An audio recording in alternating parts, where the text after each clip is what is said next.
Good evening, Bhaiya Vahan. I am Lalu Prasad. Today we will going to learn about translation on simple past tense. मेरे प्यारे भैया बहन, आप लोग पिछले क्लास में टेंस के बारे में पढ़े होंगे, टेंस के टाइप्स के बारे में पढ़े होंगे और प्रेजेंट टेंस के बारे में भी पढ़े होंगे और प्रेजेंट टेंस के टाइप्स के बारे में भी पढ़े होंगे। आज हम आप लोगों को सिंपल पास्ट टेंस के ट्रांसलेशन के बारे में सिखा रहे हैं। तो सबसे पहले आज हम लोग सीखेंगे कि सिंपल पास्ट टेंस का आखिर जब हम ट्रांसलेशन बनाएंगे तो उसका पहचान होगा किसी हिंदी सेंटेंस में, है ना। तो सबसे पहले यहाँ लिखा हुआ है identification of Hindi sentence. Hindi sentence का पहचान इसका क्या होगा, हम कैसे पहचानेंगे कि ये सेंटेंस जो है वो सिंपल पास्ट टेंस का है ना। आखिर हम पहचानेंगे तभी ना हम ट्रांसलेशन बनाएंगे उसका। तो इसका पहचानने का 5 चीज़ है ना। वो 5 क्या पहचान है, तो लिखा हुआ है कि जिस हिंदी वाक्य के क्रिया के अंत में, है ना, क्या क्या हो, या ए ई अथवा या था ए थे ई थी अथवा आ ए ई अथवा आ था ए थे ई थी अर्थात ता था ती थी ते थे। ये 5 सिंपल पास्ट टेंस का पहचानने का तरीका है हिंदी सेंटेंस में, है ना। इत्यादि 5 में से कोई एक रहता है ना, अर्थात कोई क्रिया या कोई क्रिया क्या हो तो भूतकाल में यानी कि पास्ट टाइम में समाप्त होने का बोध हो तो उसे हम लोग सिंपल पास्ट टेंस का वाक्य कहते हैं। अब हम लोग इसका एग्जाम्पल देख लेते हैं। जैसे में मैं गया, देखिए यहाँ लास्ट में क्या है, या है ना। और एग्जाम्पल देखिए वह आया, यहाँ क्या है लास्ट में, या। वह खाया था, लास्ट में क्या है, या था। तो हम लास्ट में इसका पहचान देखेंगे कि ये 5 में से कोई है कि नहीं। तो 5 में से अगर कोई एक रहता हो तो हम समझ जाएंगे कि ये सिंपल पास्ट टेंस का सेंटेंस है। एग्जाम्पल्स में जैसा कि आप लोग को बताया गया है, जैसे मैं गया, तो मैं गया का क्या हो जाएगा यहाँ, मैं गया का आई वेंट, है ना, आई वेंट हो जाएगा। वह आया, ही केम, वह खाया था, ही एट। अब आप लोग यहाँ देखेंगे कि गया का गो होता है, आना का कम होता है और खाना का ईट होता है। तो यहाँ पर वेंट है, केम है और एट क्यों है। तो इसका एक स्ट्रक्चर है, हम इसका ट्रांसलेशन जब बनाते हैं तो वर्ब का सेकेंड फॉर्म इसका हम लोग उपयोग करते हैं, है ना। जैसे में इसका स्ट्रक्चर देखिए, हम समझते हैं सबसे पहले अफर्मेटिव सेंटेंस का, है ना। इसका स्ट्रक्चर क्या है, तो सबसे पहले हम सब्जेक्ट को लिखते हैं, उसके बाद वर्ब के दूसरा रूप यानी कि वर्ब का सेकेंड फॉर्म को हम लोग लिखते हैं और लास्ट में ऑब्जेक्ट को लिखते हैं। जैसे में मैंने रोटी खाई, है ना, या खाई, यही एक ही चीज़ है। मैंने रोटी खाई थी, ये सब एक ही चीज़ है, ये सब पहचानने का तरीका है। तो मैंने रोटी खाई, तो मैंने यहाँ का क्या हो गया, ये सब्जेक्ट हो गया, है ना। और खाई ये वर्ब हो गया और ये रोटी जो है वो ऑब्जेक्ट है। तो अब यहाँ से आप लोग को मालूम हो गया होगा कि सब्जेक्ट कौन है, ऑब्जेक्ट कौन है और वर्ब कौन है।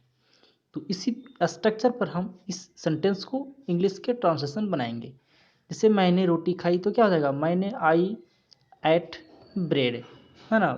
ईट मतलब होता है खाना, तो ईट का V2 यानी कि सेकेंड फॉर्म क्या होता है, एट होता है, तो आई एट ब्रेड हो जाएगा।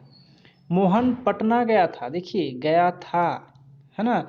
इसमें सब्जेक्ट क्या हो गया, मोहन, गया था ये वर्ब हो गया और ये पटना क्या हो गया, ये ऑब्जेक्ट है ना।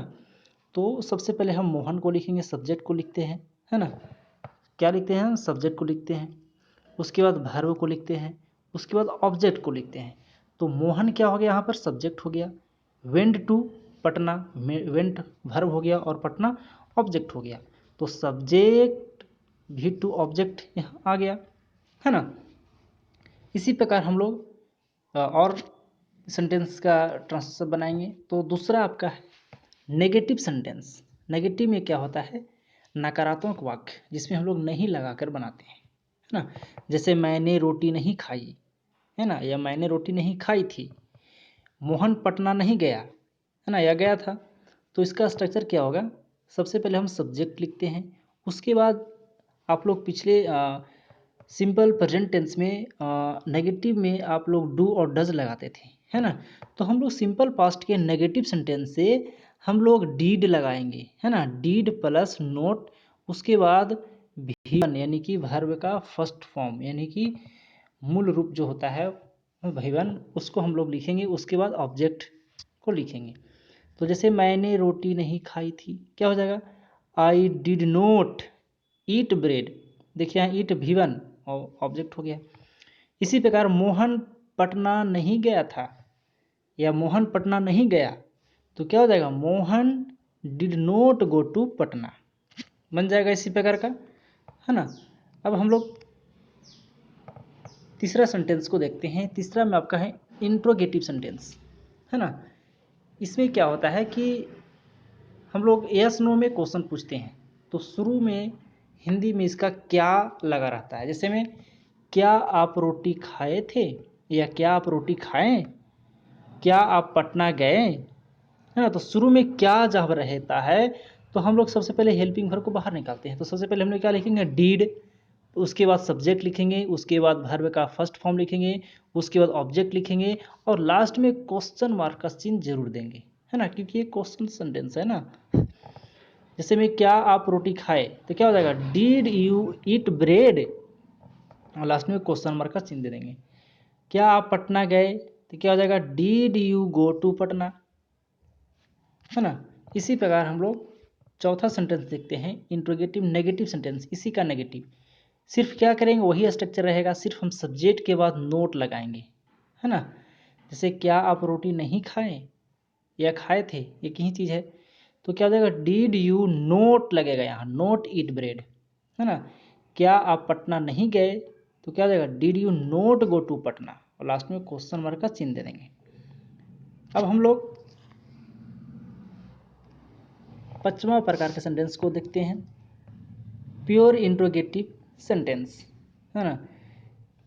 इसका स्ट्रक्चर है सबसे पहले WH वर्ड्स। WH वर्ड्स जैसे में आप लोग जानते होंगे, WH फैमिली को, जैसे में व्हाट, व्हेन, हाउ, व्हेन, हुम, हु, ये सब क्या है, WH वर्ड्स है। तो उससे हम सेंटेंस को बनाएंगे। उसके बाद डिड लगेगा, उसके बाद सब्जेक्ट लगेगा, उसके बाद वर्ब का फर्स्ट फॉर्म, और उसके बाद ऑब्जेक्ट, और लास्ट में क्वेश्चन मार्क का चिन्ह दे देंगे।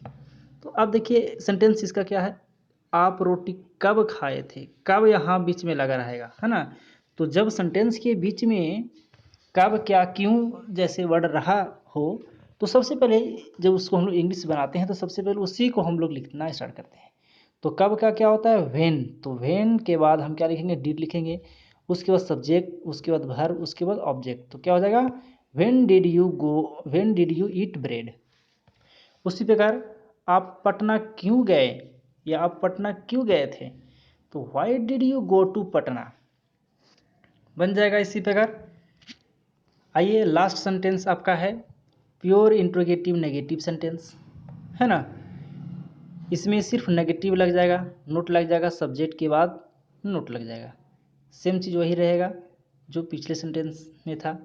आप रोटी क्यों नहीं खाए, है ना, या आप रोटी क्यों नहीं खाए थे, तो क्या हो जाएगा, Y did you note eat bread, और लास्ट में क्वेश्चन मार्क्स का चिन्ह लग जाएगा। उसी प्रकार है, आप पटना क्यों नहीं गए, या आप पटना क्यों नहीं गए थे, why did you not go to Patna, है ना। इस तरह से आप लोग इसे बनाएंगे, सीखेंगे। आप इस वीडियो को दोबारा देखें। अगर वीडियो पसंद आया हो तो आप मेरे YouTube चैनल को सब्सक्राइब कीजिए, ताकि जो भी मैं आप लोगों के लिए वीडियो अपलोड करूँ आप सबों तक पहुँच पाए। आप इस वीडियो को दोबारा देखें। धन्यवाद।